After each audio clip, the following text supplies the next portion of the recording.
Hello everyone. तो आज यहाँ पर मैंने एक इंग्लिश की बुक में से ही चैप्टर लिया है, लेसन लिया है, तो इसको हम करेंगे हिंदी में ट्रांसलेट। तो हमेशा की तरह मैं यहाँ पर इंग्लिश के एक एक वर्ड का हिंदी में मीन समझाऊंगी और जो भी बेसिक वर्ब्स आएगी वो भी मैंने यहाँ पर मेंशन की है। तो इसके थ्रू आप अपनी बेसिक इंग्लिश वोकैबलरी को, बेसिक ग्रामर को, टेंसेस को इम्प्रूव कर सकते हैं।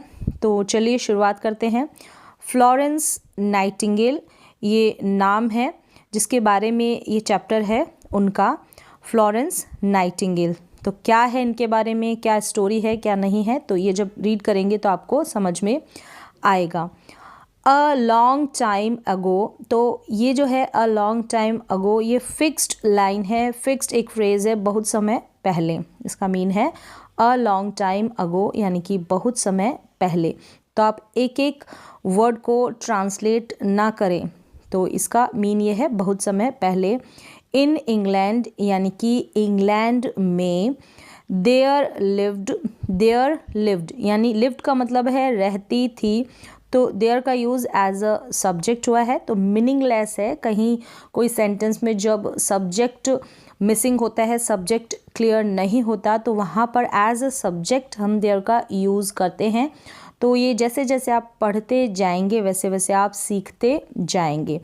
देयर लिव्ड यानी रहती थी, अ वुमेन एक औरत, कॉल्ड फ्लोरेंस नाइटिंगेल जिनको बुलाया जाता था या उनका नाम था कॉल्ड, लिव्ड, तो वर्ब की सेकंड फॉर्म का यूज़ हो रहा है यहाँ पर। जितने भी हम चैप्टर्स और स्टोरीज़ हम रीड करते हैं स्पेशली उनमें वर्ब की सेकंड फॉर्म का ही यूज़ होता है, सिंपल पास्ट टेंस का यूज़ होता है।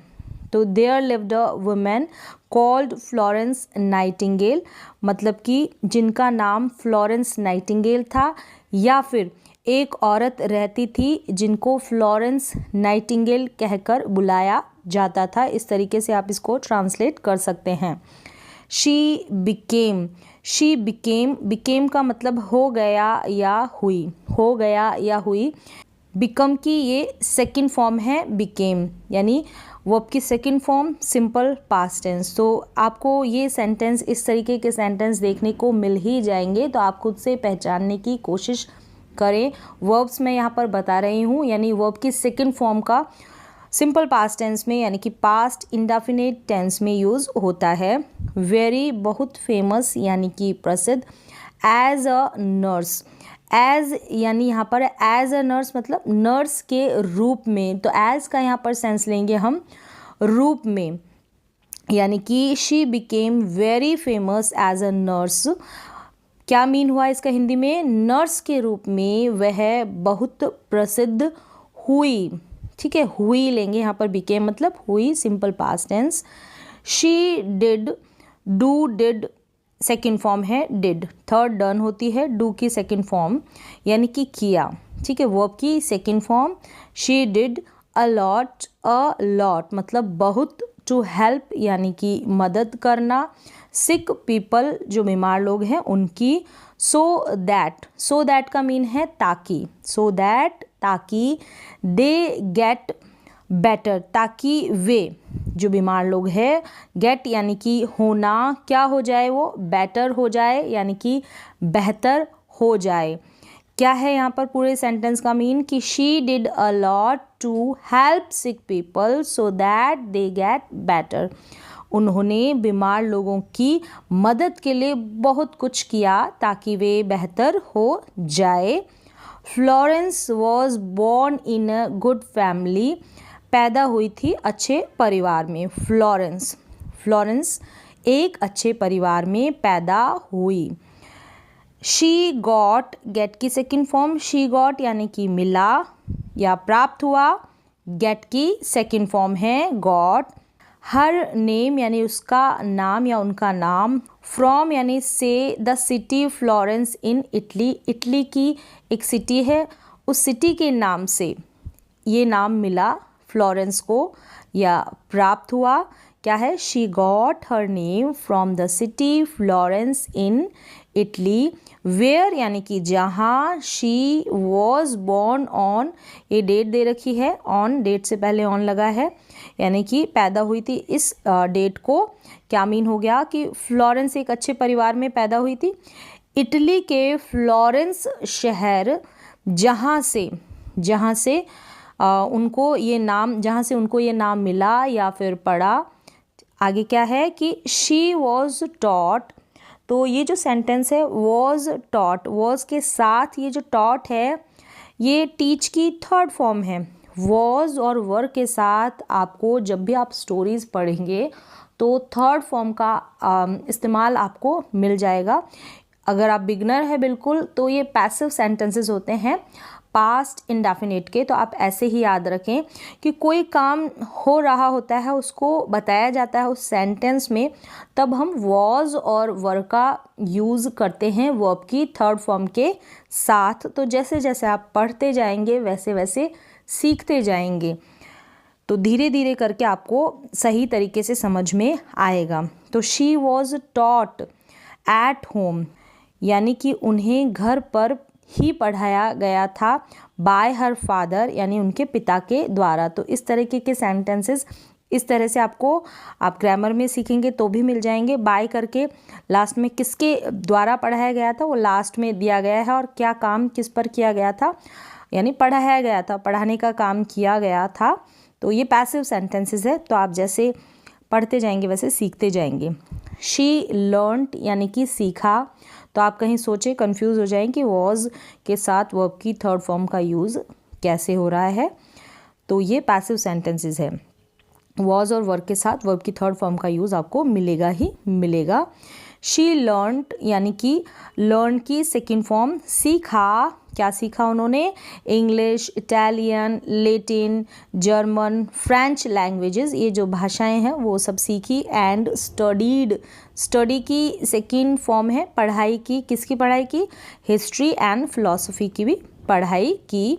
फ्लोरेंस ट्रैवल्ड, ट्रैवल की सेकेंड फॉर्म है ट्रैवल्ड, यात्रा की या घूमी। To many countries with her sister and parents, यानी कि अपनी बहन और माता पिता के साथ बहुत से देशों की यात्रा की या घूमी, बहुत से देशों में घूमी। टू मैनी कंट्रीज़ यानी बहुत से देशों में। शी ऑल्सो रॉट, राइट की सेकेंड फॉर्म हो गई, और ऑल्सो मतलब भी, तो राइट, रॉट, रिटर्न ये तीनों फॉर्म है राइट की। तो यहाँ पर हुआ है रॉट का इस्तेमाल, यानी कि वर्ब की second form past indefinite tense. तो आप खुद से ही पहचान जाए जहाँ पर वर्ब की सेकेंड फॉर्म दे रखी है। लॉट्स यानी कि बहुत सारे। Of notes, of notes, notes का मतलब यहाँ पर है विवरण, टिप्पणी। जैसे कोई डायरी वगैरह लिखता है तो नोट डाउन करता है, वो नोट्स भी हो सकते हैं। टू हरसेल्फ यानी स्वयं के बारे में, खुद के बारे में या अपने लिए। She also wrote lots of notes to herself, यानी खुद के बारे में बहुत सी टिप्पणी लिखी, नोट्स लिखे। वन डे यानी कि एक दिन। शी रॉट उन्होंने लिखा, राइट की सेकेंड फॉर्म। टुडे यानी कि आज। गॉड स्पोक, स्पोक मतलब बात की या बोला। स्पीक, स्पोक, स्पोकन, तो स्पोक सेकेंड फॉर्म हो गई। टू मी मुझसे क्या बोला। एंड कॉल्ड मुझे बोला और बुलाया। मी यानी मुझे। टू हिज सर्विस यानी कि अपनी या उनकी सेवा के लिए। She made up her mind to do something, तो उन्होंने अपने माइंड को, दिमाग को मेडअप किया, बनाया, क्या की। टू डू समथिंग कुछ करने के लिए। यूज़फुल यानी लाभदायक, कुछ ज़रूरी। इन लाइफ, इन लाइफ यानी कि अपने जीवन में है इसका मीन कि उन्होंने अपने माइंड को इस तरीके से सेट किया, बनाया कि वह अपने जीवन में कुछ यूज़फुल, समथिंग यानी कुछ, यूज़फुल यानी उपयोगी करेगी। Florence wanted to, Florence wanted यानी चाहती थी, ठीक है, चाहती थी। वांट की सेकेंड फॉर्म हो गई। हेल्प यानी कि मदद करना। अदर पीपल यानी कि लोगों की, अन्य जो लोग थे उनकी वो मदद करना चाहती थी। शी वांटेड चाहती थी। टू बिकम, टू बिकम यानी बनना चाहती थी। क्या बनना चाहती थी? She wanted to become a nurse, वो एक नर्स बनना चाहती थी। बट हर, ये सारा कुछ फ्लोरेंस नाइटिंगेल के बारे में है। तो आपको काफ़ी सारे इंग्लिश के जो वर्ड्स है, वर्ब्स है और टेंसेस की, इसके थ्रू आपको नॉलेज हो रही होगी, मतलब आपको समझ में आ ही रहा होगा। बहुत ही आसान और ईजी लैंग्वेज में मैं यहाँ पर आपको बता रही हूँ। बट हर पेरेंट्स, लेकिन उनके जो माता, हर का यूज़ हुआ है क्योंकि फ्लोरेंस नाइटिंगेल क्या है, एक लड़की है। फीमेल के लिए हम हर प्रोनाउन का यूज़ करते हैं। पेरेंट्स एंड हर सिस्टर, जो उनकी बहन और माता पिता थे, डिड नॉट वॉन्ट, नहीं चाहते थे। डिड नॉट नेगेटिव सेंटेंस है, पास्ट का ही। हर टू ना अ नर्स, वो नहीं चाहते थे कि वो एक नर्स बने।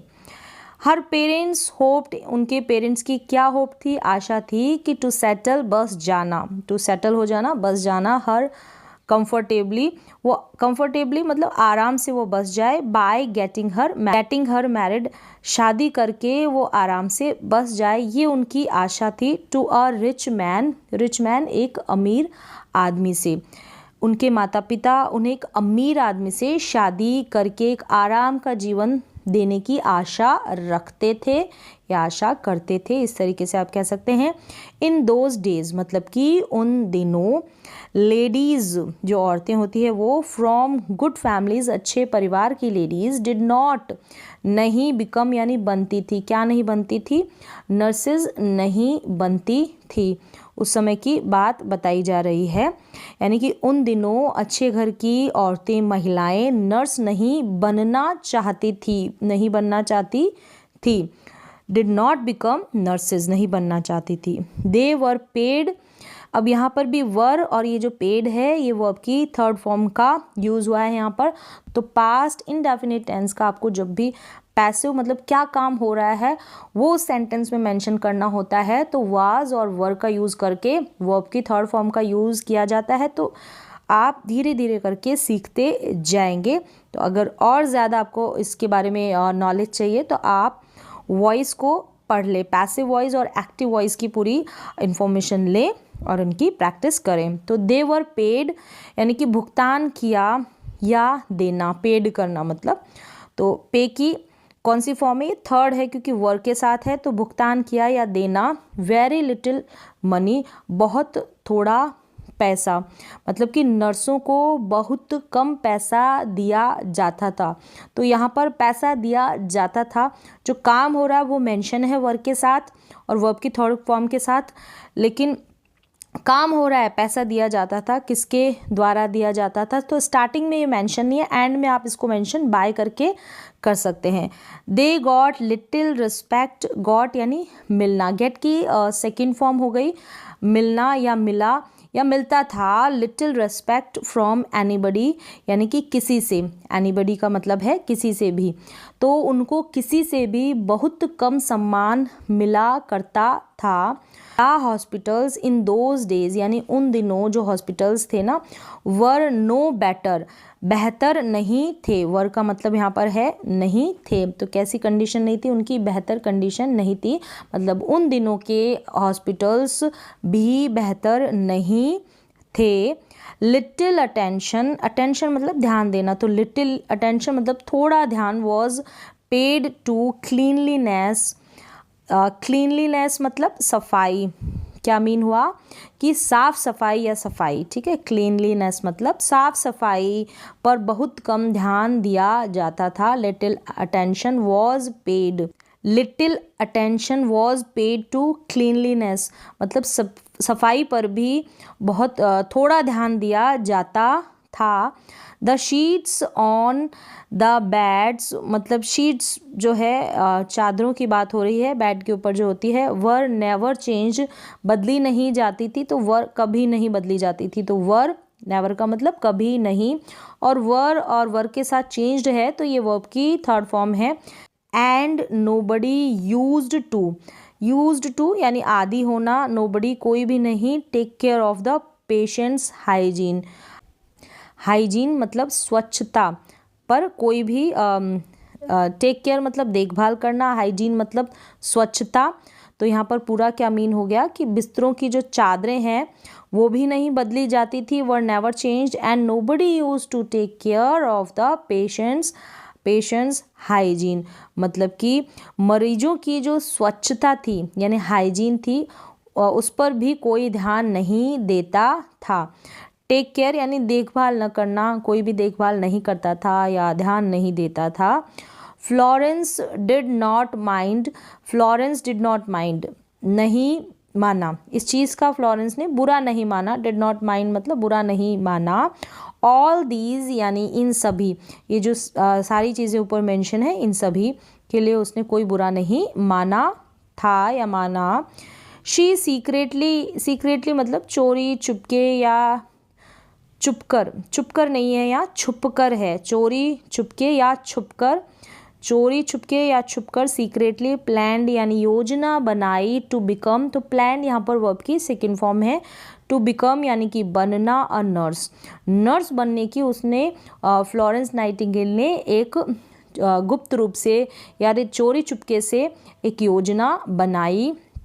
She got her first chance, she got यानी उन्हें गेट के सेकेंड फॉर्म मिला पहला चांस वैन जब हर ग्रैंड मदर, जो उनकी ग्रैंड मदर थी, फैल इल, फॉल इल की सेकेंड फॉर्म फैल इल बीमार पड़ना या बीमार हो जाना, जब उनकी दादी बीमार हुई तो उन्हें पहला अवसर तब मिला जब उनकी दादी बीमार पड़ गई। फ्लोरेंस स्टेड, स्टे का मतलब होता है रहना या रही, तो स्टेड यहाँ पर है, स्टे का मतलब रहना होता है और स्टेड का मतलब हो गया रही, सेकेंड फॉर्म है। फ्लोरेंस स्टेड रही एट हर साइड यानी उनकी दादी के साथ, एट हर साइड, एंड उनके साइड में मतलब जहाँ पर भी वो होगी उनके बगल में ही वो रही। एंड लुक्ड आफ्टर यानी लुक आफ्टर की सेकंड फॉर्म है यानी देखभाल की, तो लुक आफ्टर मतलब देखभाल करना और लुक्ड आफ्टर मतलब देखभाल की हर यानी उन्होंने अपनी दादी की देखभाल की। ग्रेजुअली धीरे धीरे, तो यहाँ तक क्लियर हो गया होगा कि फ्लोरेंस उनके साथ रही और उनकी देखभाल की। ग्रेजुअली धीरे धीरे, शी बिगेन, बिगेन और बिगन ये तीनों फॉर्म हैं शुरू की, शुरू करना, ठीक है, शुरू करना बिगिन, तो बिगिन है यहाँ पर यूज़ है बिगिन का। सेकंड फॉर्म का है यानी कि शुरू किया। टू हेल्प यानी मदद करना, द पुअर पीपल गरीब लोगों की, ऑफ अ विलेज यानी गांव के गरीब लोगों की, नियर बाय यानी नज़दीक के, नियर बाय मतलब निकट, नज़दीक या पास। क्या हुआ कि धीरे धीरे उन्होंने पास के गांव के गरीब लोगों की मदद शुरू की यानी बिगिन, शुरू किया या शुरू की। फ्लोरेंस सून फाउंड, तो फाउंड का मतलब मिलना पाना ये भी होता है, और जल्द ही, सून का मतलब जल्द ही और फाउंड का मतलब होता है लगना भी होता है, लगना यानी कि लगा। That she could not, could का मतलब है सकता था या सकती थी, पास्ट की एबिलिटी के बारे में बताया जाता है, तो कैन की जगह हम कुड का यूज़ करते हैं। तो she could not do, she could not do यानी नहीं कर पाती थी या नहीं कर सकती थी, ये सेंस लेंगे इसका।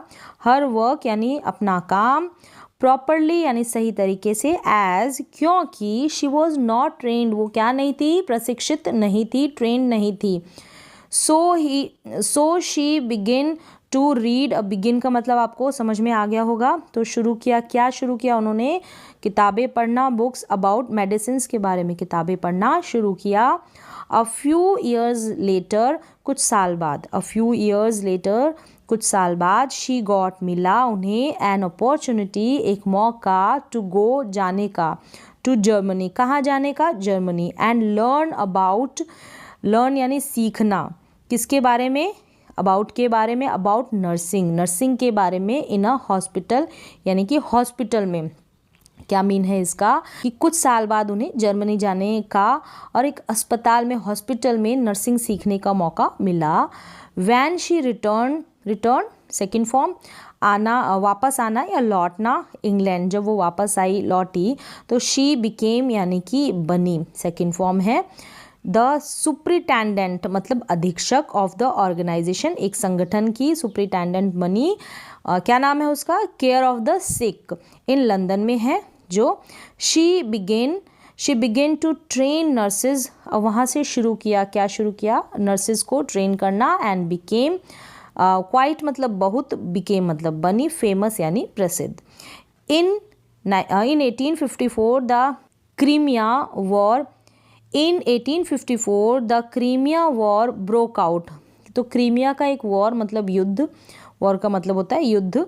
ब्रोक आउट, ब्रेक आउट की सेकेंड फॉर्म है ब्रोक आउट, और ब्रेक आउट का मतलब होता है लड़ाई का छिड़ जाना, नहीं है यहाँ पर छिड़ जाना है, लड़ाई का छिड़ जाना, तो उसको हम ब्रोक आउट कहेंगे, ब्रेकआउट कहेंगे। और ब्रोक आउट लड़ाई छिड़ गई, यानी पास्ट की बात हो गई। तो the Crimea war, the Crimea war, जो क्रीमिया का युद्ध या वॉर था वो छिड़ गया। द गवर्नमेंट सेंट, यानी भेजा, सेंट की सेकेंड फॉर्म सेंट फ्लोरेंस को, फ्लोरेंस नाइटिंगेल को भेजा टू अ प्लेस, जगह, टू अ प्लेस, कौन सी जगह, कॉल्ड, क्या बोलते हैं उस जगह का नाम दे रखा है यहाँ पर, सेंचुरी इन टर्की, टर्की में है सेंचुरी नाम की जगह, वहाँ पर सरकार ने उन्हें भेजा। She was made the incharge, she was made यानी उन्हें इंचार्ज बनाया गया था। तो वॉज और वर्ब की थर्ड फॉर्म का यूज हुआ है, तो ये भी पास्ट इंडेफिनिट का पैसिव सेंटेंस है। द इंचार्ज वॉज और वर्ब के साथ जब भी वर्ब की थर्ड फॉर्म का यूज होता है तो पास्ट इंडेफिनिट का वो पैसिव सेंटेंस होता है, जैसे कि मैंने आपको बताया। इंचार्ज यानी कि प्रभारी बनाया गया था of a team of 40 nurses की, यानी 40, उन्हें 40 नर्स के दल का, ग्रुप का प्रभारी बना दिया गया था या गया। The hospital at sentry was, जो हॉस्पिटल था सेंट्री का, वॉज था, फुल यानी भरा हुआ था, ऑफ सोल्जर्स इंजर्ड, जो इंजर्ड सोल्जर्स जो थे, घायल सोल्जर्स, सैनिक, ठीक है, सोल्जर्स का मतलब इन द वॉर, जो भी वॉर में घायल हुए थे उनसे वो भरा हुआ था। कि सेंट्री का अस्पताल या हॉस्पिटल युद्ध में घायल हुए, इंजर्ड, घायल हुए सैनिकों से भरा रहता था। Florence worked very hard, Florence ने कड़ी मेहनत की, वर्कड वेरी हार्ड, बहुत कड़ी मेहनत की, टू इम्प्रूव, सुधारना, the condition of the hospital, जो हॉस्पिटल की कंडीशन थी उसको, कंडीशन यानी कि दशा, सुधारने के लिए कड़ी मेहनत की। She cleaned up, clean up की सेकेंड फॉर्म है साफ़ सफाई करना, क्लीन अप करना मतलब कि साफ़ सफाई करना, तो साफ़ सफाई की द हॉस्पिटल की। बिल्ड बनाई अ न्यू किचन, एक नई किचन बनाई, साफ़ सफाई की। विच यानी कि जो, किचन की बात हो रही है तो किचन के लिए यहाँ पर विच का यूज़ हुआ है। सर्व्ड यानी परोसती थी, बेटर यानी बेहतर, भोजन, फूड यानी भोजन, यानी कि विच सर्व्ड बेटर फूड, तो सर्व्ड सेकेंड फॉर्म हो गई, परोसती थी, मतलब कि उन्होंने एक नई साफ़ सफाई कर कर एक नई रसोई बनाई, किचन बनाया जो बेहतर भोजन परोसती थी। विद हर ओन मनी यानी कि खुद के पैसों से, अपने खुद के पैसों से। शी बॉट यानी कि लाई, ब्रिंग लाना फर्स्ट फॉर्म हो गया, और बॉट सेकेंड फॉर्म, लाई न्यू शीट्स, वही बेड शीट्स, चादर, एंड क्लोथ्स कपड़े, फॉर द पेशेंट्स मरीजों के लिए। शी स्पेंट यानी बिताती थी, स्पेंड की सेकेंड फॉर्म हो गई, मैनी यानी कई, आज यानी घंटे, टॉकिंग टू देम उनसे बातें कर कर कई घंटे वहाँ बिताती थी। She tried her best to make them comfortable and happy, अपनी हर प्रयास किया कि उन्हें कंफर्टेबल और हैप्पी यानी खुशी और आराम देने के लिए। शी ट्राइड हर बेस्ट, हर संभव प्रयास करती थी, ये इसकी हिंदी होगी। She tried her best to make them comfortable and happy, उन्हें कंफर्टेबल मतलब आराम या सुख देने के लिए। तो क्या किया उन्होंने, हर संभव प्रयास किया, ट्राइड हर बेस्ट यानी खुशी देने का हर संभव प्रयास करती थी। तो ट्राइड यहाँ पर सेकेंड फॉर्म हो गई। एंड कोशिश करना। एट नाइट शी वेंट, रात को, वेंट मतलब गया ये होता है, ठीक है, गो, वेंट, गोन, सेकेंड फॉर्म है ये गो की, तो जाती थी या गई या जाती थी। From bed to bed, carrying a lamp यानी कि लैम्प लेकर एक बेड से, एक बिस्तर से दूसरे बिस्तर तक जाती थी, हाथ में लैम्प लिए। दिस इज़ हाउ मतलब इस प्रकार से या इस तरह से, दिस इज़ हाउ का मीन है इस प्रकार से या इस तरह से। शी गॉट द नेम, तो इस प्रकार से उन्हें गॉट यानी मिला या पाया या प्राप्त किया, शी गॉट द नेम, कौन सा नाम मिला, the lady with the lamp, इस तरीके से वो लैम्प लेके जाती तो ये नाम उनका पड़ा। Florence worked so hard, Florence ने बहुत कड़ी मेहनत की, दैट शी बिकेम वेरी इल, तो इस वजह से या इस कारण से क्या हुआ, वो बीमार पड़ गई। दैट की वह बीमार पड़ गई, तो आप कहेंगे दैट की शी बिकेम वेरी इल, तो वो पड़ गई, हो जाना या बन जाना, पड़ जाना, तो बिकेम सेकंड फॉर्म है, बीमार पड़ गई। बट शी रिफ्यूज्ड, बट लेकिन उन्होंने मना, रिफ्यूज्ड का मना कर देना, तो मना किया, टू रिटर्न लौटने के लिए मना किया, टू इंग्लैंड, इंग्लैंड लौटने से मना किया बीमार पड़ने के बाद भी। इन 1860 शी स्टार्टेड, शुरू किया, स्टार्ट का शुरू करना, तो शुरू किया the Nightingale school for nurses, nurses का एक नाइटिंगेल स्कूल उन्होंने शुरू किया। बिकॉज ऑफ के कारण, हर एफर्ट्स, उनके जो प्रयास थे उनके कारण, तो एफर्ट्स मतलब प्रयास, मेहनत या कोशिश। नर्सेज गेन्ड रेस्पेक्ट, नर्सेज ने गेन यानी प्राप्त किया, रेस्पेक्ट यानी आदर, ऑल ओवर यानी सब जगह या हर जगह, द कंट्री यानी देश में हर जगह उन्होंने रेस्पेक्ट प्राप्त किया इनकी वजह से। फ्लोरेंस नाइटिंगेल डाइड यानी उनकी डेथ हुई ऑन अगस्त 13, 1910 में in London. She was the one, वही एक थी, या ना, शी वॉज द वन, तो वह एक थी, हु जिन्होंने ब्रॉट सिग्निफिकेंट, ब्रिंग यानी लाना होता है, तो ब्रॉट यानी लाई, सिग्निफिकेंट महत्वपूर्ण, चेंजेस बदलाव, in the field of nursing, nursing की फील्ड में यानी कि क्षेत्र में, फील्ड मतलब क्षेत्र और सिग्निफिकेंट मतलब कि महत्वपूर्ण। तो यहाँ पर ये फ्लोरेंस नाइटिंगेल के बारे में एक तरीके से कह सकते हैं शुरुआत से लेके एंड तक उन्होंने क्या किया, तो एक छोटा सा एक लेसन था जो मैंने टेक्स्ट बुक में से लिया है। तो उम्मीद है कि इंग्लिश में आपको काफ़ी कुछ इससे सीखने को मिला होगा, तो आप भी इस तरीके से इसकी कीजिए प्रैक्टिस, इसे पढ़ें और अपनी वोकैबुलरी, टेंसेस और ग्रामर को इम्प्रूव करें। तो आज के लिए बस इतना ही, मिलते हैं एक और नए एजुकेशनल वीडियो के साथ, तब तक के लिए थैंक यू सो मच।